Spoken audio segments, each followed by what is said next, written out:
I played 9 games in the Toronto Game Jam, which is a 3-day game jam that takes place in Toronto. The Game Jam's theme actually was combined 2 themes from jams from previous years. So I'm going to go over these 9 games, worst to best. Boing Boing Boing had an interesting aesthetic, but I didn't know what I was supposed to do. It was really confusing, and even though I knew I was a car on a track, it was still really hard to wrap my head around what I was going to do. I will say, as I'm watching the footage back, I noticed that the cars were highlighted red. I think those are the cars you're supposed to hit. In that case, I apologize. It wasn't clear at the time. I will go back and play Boing Boing Boing for a future video, but initially it didn't make sense to me. But hey, we live and we learn.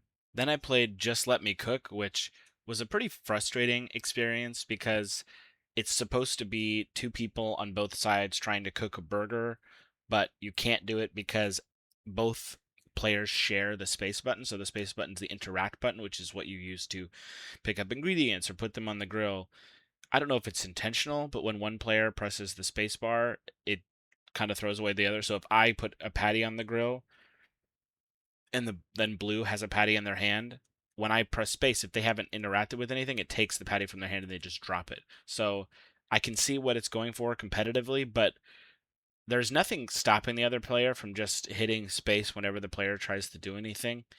And I could see this being some sort of strategic uh, mind game, but I didn't see any way in which it wasn't just like exploited and it or we work together and try to take the patties off the grill at the same time. Even when we were trying to do it relatively at the same time, I still couldn't figure it out. This was a game that was cool in premise, and you do need another person to play it. I couldn't quite wrap my head around it, although I did love the idea.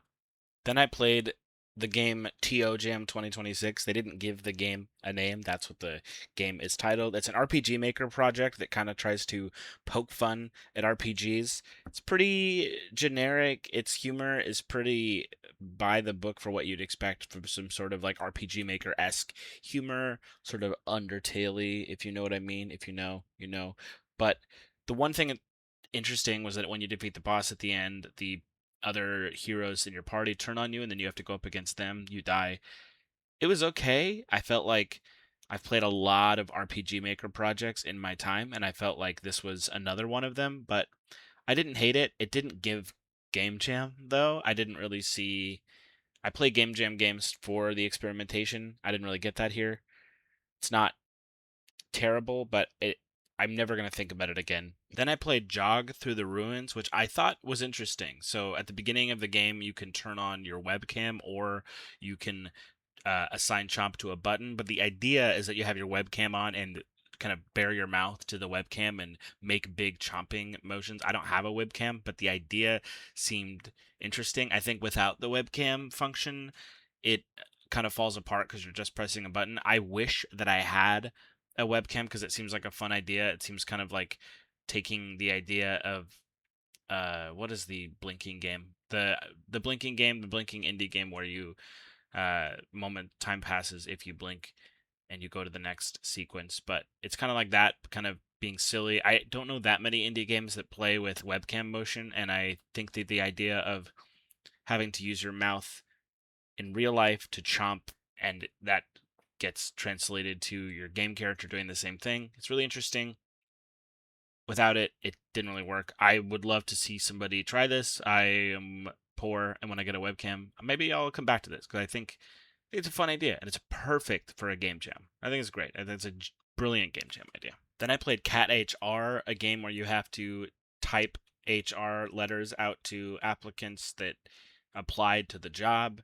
It's very sarcastic, and you're saying things like, 60,000 people applied for this job, and unfortunately, you didn't make the cut. The jokes are kind of funny. I genuinely found the humor kind of funny. It doesn't sit with you very long. It's only asking you to play for a short amount of time. I'm a big backspacer when I type, and the game kind of punishes you for mistakes.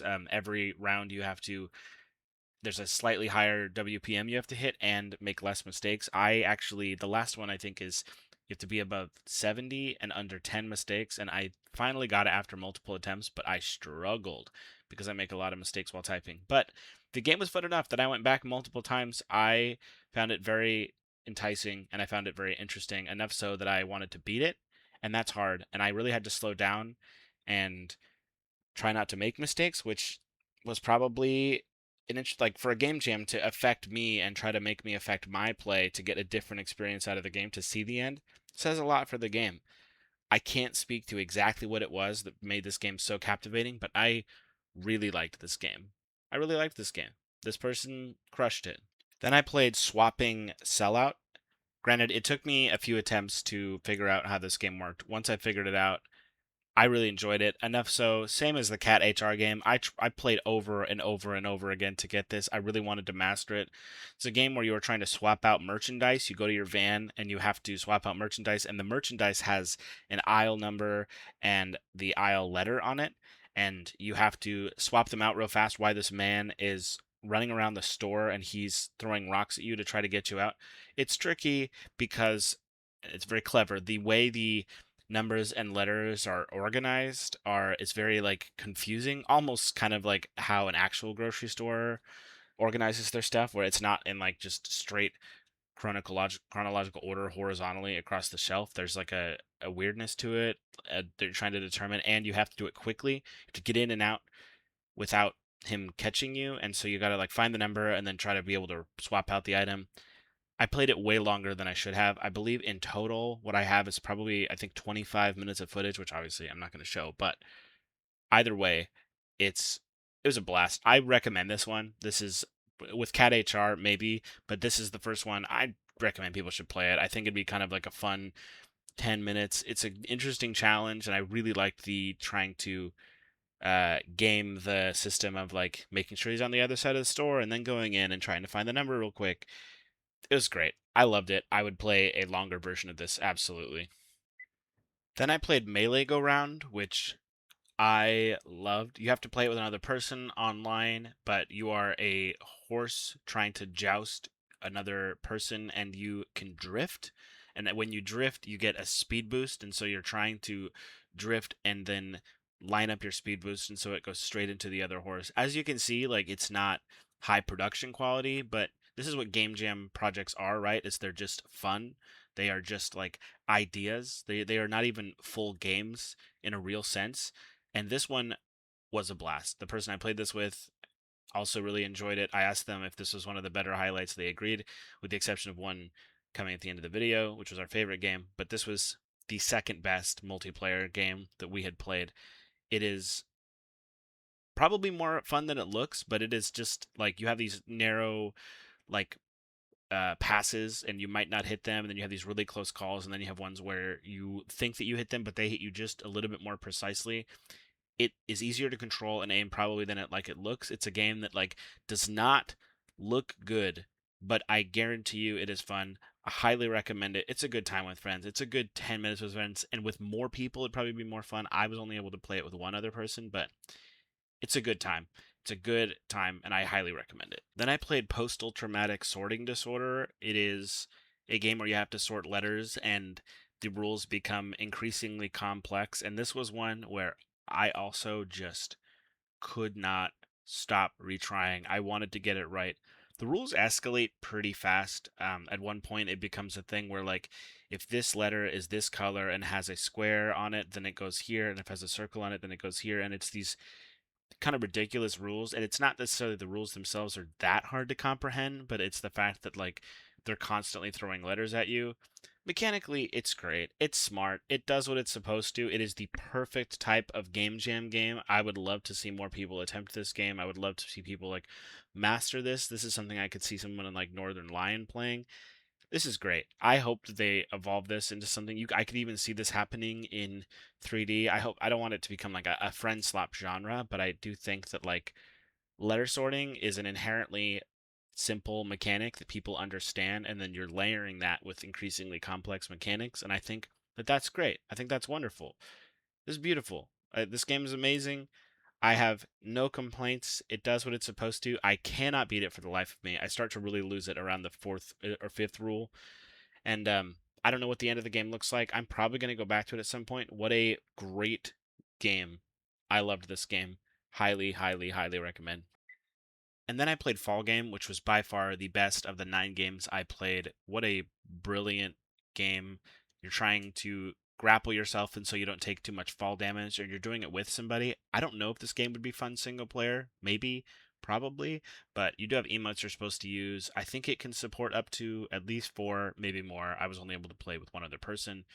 Um, but it is a blast. It is so much fun to like try and figure out exactly how to do it. It's got the goofy physics things, but not goofy in a way of like it's supposed to be funny. It's goofy and it's unpredictable.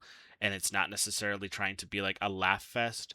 It's definitely better with one person because you're like trying to figure it out together, but the precision of the grappling hooks is really good. It's really consistent. And other than like a few buggy things that happened, this is absolutely like a game that I could see taking off, especially if this was more polished and they had like characters and they have like the emotes are great and the sound, which I actually didn't record the sound, but there's like the music and the sound effects are awesome, and the game just works. It's just like it was mesmerizing. We played it for a little short of an hour, and it's just fun. It is just like pure, unadulterated joy. It's what you want a game to be. It's a game jam entry that feels like it's been refined. It feels like it's outside of the game jam. It feels like the game after the game jam. Its level of polish and precision is really impressive. I am going to keep playing Toronto Game Jam games, and I want to be impressed by everything. And I maybe this game, I don't want this to be the peak, but man, it's so impressive. If you have like some time and this looks interesting to you, it's a blast. It's super easy to connect. I had no problem connecting with the person I was playing at all. Glowing review. This is a developer I'd love to talk to. It's a group of people actually. The link is in the credits. The link is in the credits are in the game. The link is in the description. That's what I mean. Thanks for mopping. If you feel so inclined, please check out the Patreon, daily newsletters, exclusive content. I look at itch.io games almost every day. We've got a silly meta storyline that we are going over. We have a video game show where we talk about AAA games, where we write jokes. You can submit jokes to our show, The G Word. We are building a community around not indie games, but itch games, and we are being cynical and satirical about video games at large. And I would encourage you to join us at patreon.com/moppus. Thank you for watching, and thank you for mopping.